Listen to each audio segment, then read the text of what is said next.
Kita baca beberapa ayat di Matius 16.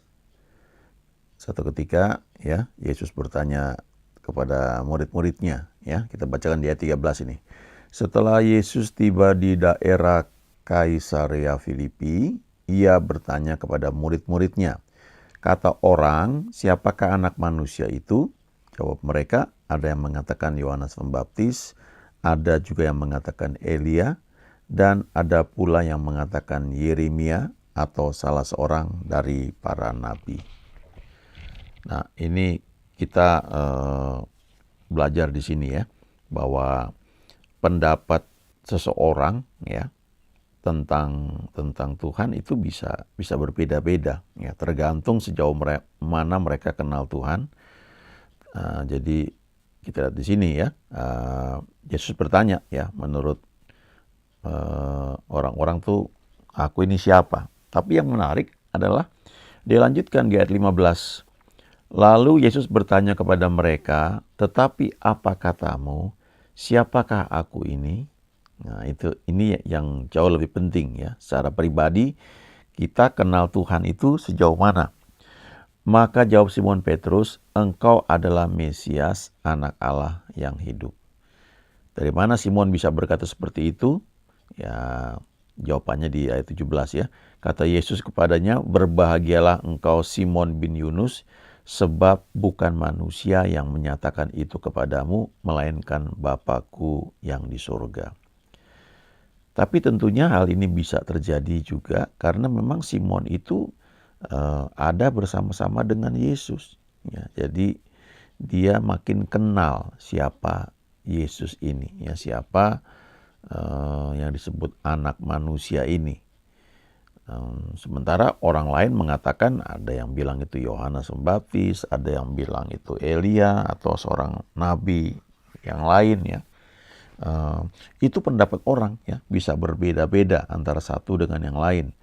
Dan ya saya pikir sah saja ya, dalam arti karena ya mungkin mereka tidak kenal, tidak cukup kenal ya, latar belakang mereka dan sebagainya.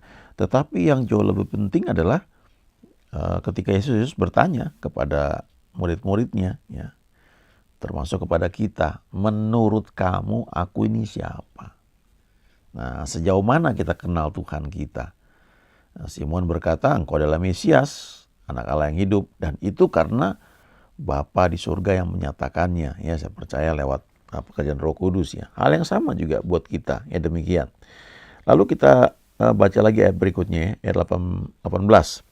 "Dan aku pun berkata kepadamu, engkau adalah Petrus, dan di atas batu karang ini aku akan mendirikan jemaatku, dan alam maut tidak akan menguasainya.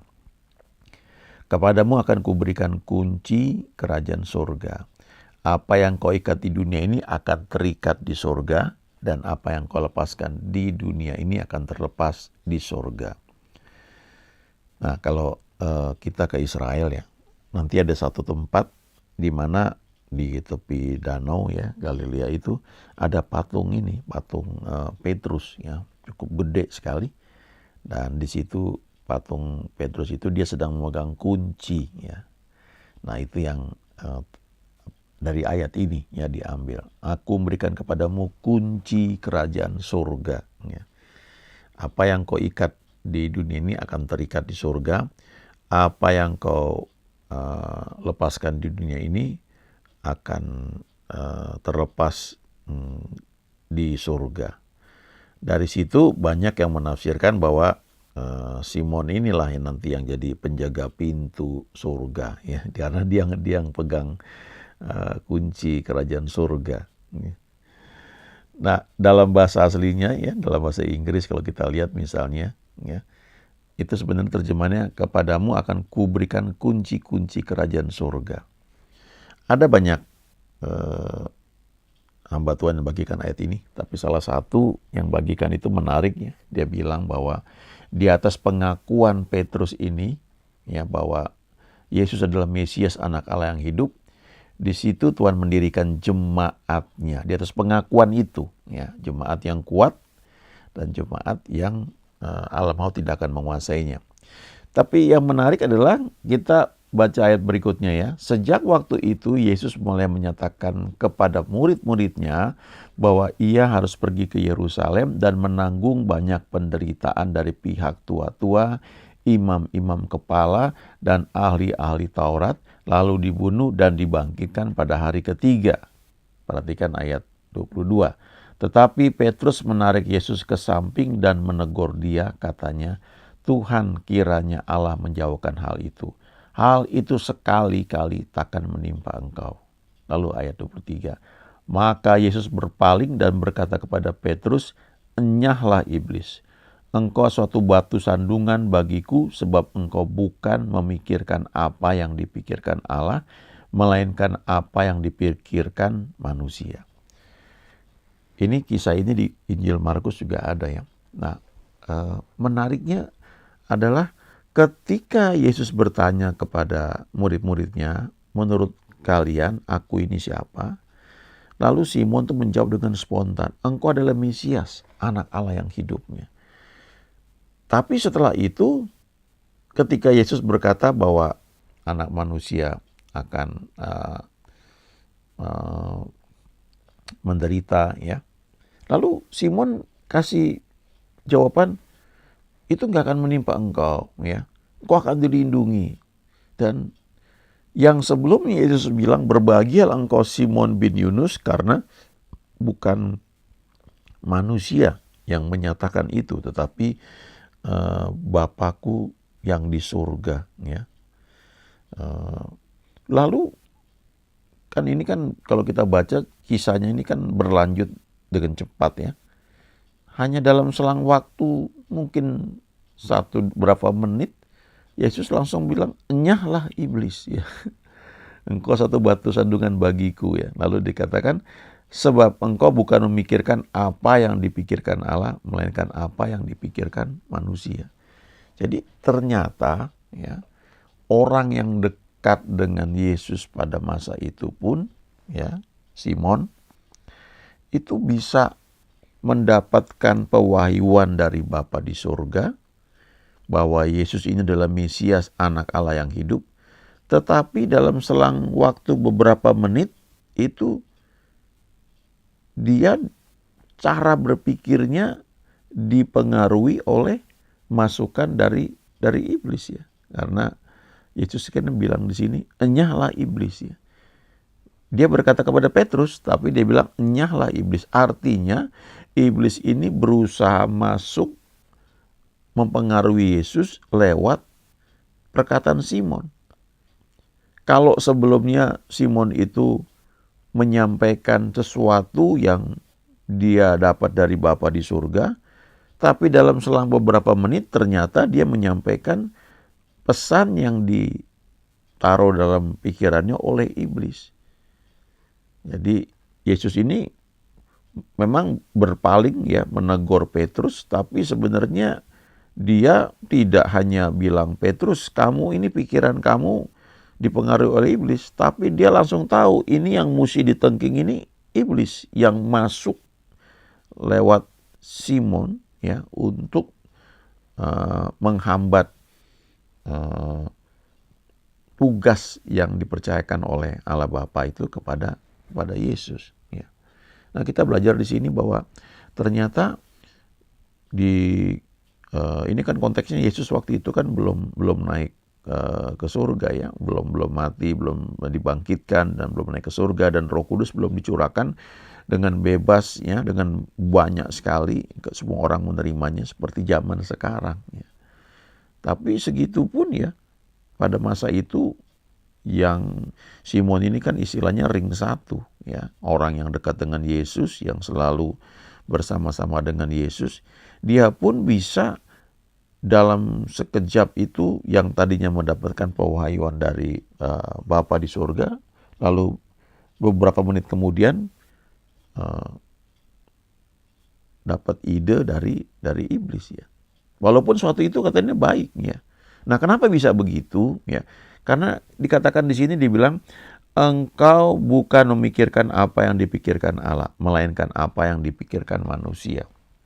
Jadi kita ini waktu kita lahir ke dunia, kita menerima pendidikan, kita dibentuk cara berpikir kita, ya, mindset kita. Ada satu cara berpikir yang terbentuk tergantung tradisi, ya, budaya, sekolah yang kita lalui, ya, pendidikan yang kita terima, itu membentuk satu pola cara berpikir, dan itu juga menjadi satu stronghold, ya, suatu benteng.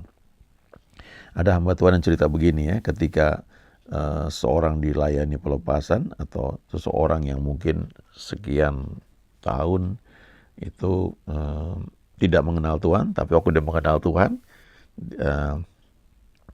lalu dia didoakan banyak hal, maka ketika yang tadinya dia banyak pikirannya dipengaruhi oleh iblis, ya, iblisnya udah nggak ada, ya, sekarang ada Roh Kudus dalam hatinya, dia jadi ciptaan baru, ya, karena sudah terima Tuhan Yesus, ya, tidak bisa berbuat dosa lagi, rohnya itu roh yang sempurna, tapi pikirannya itu kan ada di jiwa, ya. Nah, jiwanya ini yang butuh waktu, ya, untuk mengalami proses sanctification, ya, proses penyucian. Nah, di situ masih ada, ya, cetakan cara berpikir itu masih ada, ya. Strongholds-nya itu masih ada. Butuh waktu itu untuk digerus, ya, istilahnya, diberi air firman Tuhan sampai airnya mulai rontok, ya, dan mulai punya pola pikir yang baru seperti yang Tuhan mau, dan itu butuh waktu, ya. Jadi seringkali ini terjadi, ya, di banyak tempat dalam hidup kita juga. Kita mendapatkan tuntunan dari Tuhan, kita sudah doa, puasa, dapat rema, jelas, ya, Tuhan bicara satu hal. Tapi dalam penerapan selanjutnya, karena kita berinteraksi dengan banyak orang, ya, lalu tidak selalu kita bisa atau kita mau menyediakan waktu bersekutu dengan Tuhan, ya. Akibatnya berbagai macam cara berpikir, ya, cara menafsirkan apa yang Tuhan katakan itu masuk menguasai kita, dan kita nggak sadar akan hal itu. Makanya kalau kita baca Tuhan Yesus pagi-pagi benar waktu hari masih gelap, ia pergi keluar, ia pergi ke tempat yang sunyi dan berdoa di sana. Nah, kenapa dia perlu berdoa pagi-pagi? Sebelum pikirannya itu dipengaruhi dengan banyak hal-hal yang orang-orang tawarkan atau orang lain minta. Bahkan hal-hal yang mungkin baik, yang logis, ya. Saya ingat dulu ketika seorang teman, dia sudah lulus dan dia bekerja di perusahaan yang bagus, ya, lalu dia merasakan panggilan dari Tuhan, ya, untuk melayani sepenuh waktu. Saya nggak tahu detailnya gimana, ya, tapi hebat juga, dia langsung berhenti, ya. Dan dia masih berusaha tetap melayani Tuhan, ya, dengan apa yang dia tahu. Dia ketemu banyak hamba Tuhan, ya, hamba Tuhan yang sekarang juga dipakai bangun gereja yang besar, ya. Nah, dia melayani. Nah, lalu dia ketemu seorang rekan, ya, kakak rohani yang beberapa tahun di atas kami, ya, yang dia melayani di satu gereja, ya. Lalu dia tawarkan untuk terlibat di gereja itu. Walaupun saya lihat, wah, ini bukan pasti ini, ya. Dan idenya memang bagus, ya. Tapi ternyata, ya, teman saya juga dia nggak ambil itu, ya. Dia masih butuh waktu beberapa lama sampai akhirnya dia mengerti ada jalur, ya. Dan itu butuh waktu, ya, bertahun-tahun, dan hari-hari ini pelayanannya sudah sangat besar dan luar biasa, ya. Saya sering katakan kepada banyak orang bahwa tidak selalu kita bisa membandingkan, ya, antara kita dengan orang lain, karena masing-masing punya panggilan, punya situasi yang berbeda, ya. Tuhan itu sangat luar biasa, dia bisa pakai kita dengan cara yang unik, dan karena itu kita nggak bisa bandingkan satu dengan yang lain, ya. Tapi setiap orang daripadanya Tuhan bisa bekerja untuk manfaat kerajaan surga dan juga untuk manfaat orang tersebut, ya. Nah, kalau misalnya katakanlah teman saya itu ketika dia memutuskan untuk full time, lalu dia segera mengambil, ya, tawaran yang ada, ya, mungkin hasilnya tidak seperti sekarang, ya. Karena apa yang dari Tuhan itu harus dilanjutkan dengan tuntunan Tuhan juga, ya. Kita kita bersyukur karena di perjanjian baru ini kita diberikan Roh Kudus yang mengajar kita, mendampingi kita.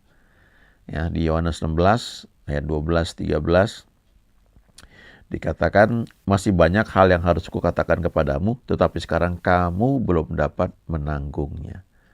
Ini perkataan Yesus kepada murid-muridnya waktu itu ya. Tetapi apabila ia datang, yaitu Roh kebenaran, ia akan memimpin kamu ke dalam seluruh kebenaran. Sebab ia tidak akan berkata-kata dari dirinya sendiri. Tetapi segala sesuatu yang didengarnya, itulah yang akan dikatakannya, dan ia akan memberitakan kepadamu hal-hal yang akan datang. Nah, ini menjadi bagian kita. Bagaimana kita membangun hubungan pribadi dengan Tuhan. Bersekutu dengan Dia, membiarkan Roh Kudus mengajari kita. Dan ini sifatnya pribadi, masing-masing kita. Yesus tadi, ya, saya sebutkan pagi-pagi benar, ia bangun, ia pergi keluar ke tempat yang sunyi dan dia berdoa di sana. Sehingga waktu dia ketemu dengan orang lain, ketemu murid-muridnya, dia nggak dikendalikan oleh keadaan. Waktu murid-muridnya menemukan dia, mereka bilang, "Guru, banyak orang mencari engkau." Ya. Lalu dia bilang, "Ayo kita pergi ke tempat lain." Jadi dia nggak digerakkan oleh tekanan ya atau lingkungan. Ya. Nanti di bagian lain kalau kita baca, waktu siang hari dia juga pergi. Ya. Lalu malam hari, ya setelah selesai pelayanan, biasanya tuh euforia. Ya. Euforia itu ada menikmati satu sukacita karena pelayanan berhasil, baik dan sebagainya. Nah, itu seringkali justru di situ ya saat celah kita bisa diberi ide yang kelihatannya baik tapi bukan dari Tuhan ya oleh iblis ya. Mungkin kita nggak sadar. Nah, ini seperti Simon ya, habis dipuji, engkau adalah Petrus ya, berbahagialah sebab bukan manusia tuh yang nyatakan itu, tapi Bapakku yang di surga. Engkau luar biasa, dipuji. Habis itu habis dipuji dia langsung kecolongan gitu ya, colongan. Lalu iblis masuk dalam pikiran dia, menyampaikan pikiran dari manusia. Nah, pikiran dari manusia itu ya seringkali logis, wajar, masuk akal, dan tidak salah secara umum. Tapi apakah itu yang memang Tuhan sampaikan atau Tuhan inginkan untuk kita lakukan? Itu hal yang beda lagi. Jadi Yesus setelah selesai pelayanan yang luar biasa, memberi makan 5.000 orang laki-laki, plus wanita, plus anak-anak, dengan 5 roti dan 2 ikan. Habis itu dia suruh orang-orang pulang. Ya, dia suruh murid-muridnya bertolak lebih dulu ke seberang, dia naik ke gunung dan dia berdoa seorang diri. Ya. Di kesempatan lain waktu siang hari. Ya. Dan kalau saudara baca di bagian lain di mana dia itu tidak masuk ke kampung atau ke desa, dia di luar ya. Nah, saya percaya waktu itu adalah saat dia itu sedang mencari tuntunan dari bapaknya saat sedang bersekutu ya. Sebab kalau dia masuk tidak dalam tuntunan dari bapaknya, dia bisa menyimpang ya. Bahkan kalau kita baca kan di taman di Getsemani, sebelum dia ditangkap kan dia berdoa sebagai manusia kan, dia datang, dia berdoa, dia takut, dia gentar, dan dia bilang, sekiranya mungkin biarlah cawan ini lalu daripada aku, tapi jangan kehendakku, melainkan biar kehendakmu yang jadi ya. Dan kemudian dia dikuatkan, akhirnya dia bisa menyelesaikan apa yang ditugaskan kepadanya ya, sehingga dosa manusia semua dibereskan di kayu salib 2000 tahun yang lalu ya. Nah, jadi secara pribadi kita harus menyediakan waktu ya dengan Tuhan. Baik sekali kalau ada doa bersama di pagi hari ya, kita bisa bareng-bareng keluarga ya, suami dengan istri, dengan anak-anak, atau kita dengar YouTube ya, atau ada lewat doa sama-sama lewat Zoom, itu menolong kita. Tapi secara pribadi kita harus bangun ya. Kita punya keintiman dengan Tuhan sendiri, dan waktunya kita yang tentukan ya. Paling bagus memang pagi ya. Kalau sudah bisa berbahasa roh, coba aktifkan roh kita dengan banyak berbahasa roh ya. 15 menit non-stop ya. Kalau sudah bisa 30 menit bagus, apalagi lebih dari situ. Nanti kita akan banyak hal diberitahu oleh Roh Kudus, termasuk hal-hal yang akan datang ya. Itu ajaibnya Tuhan kita. Amin.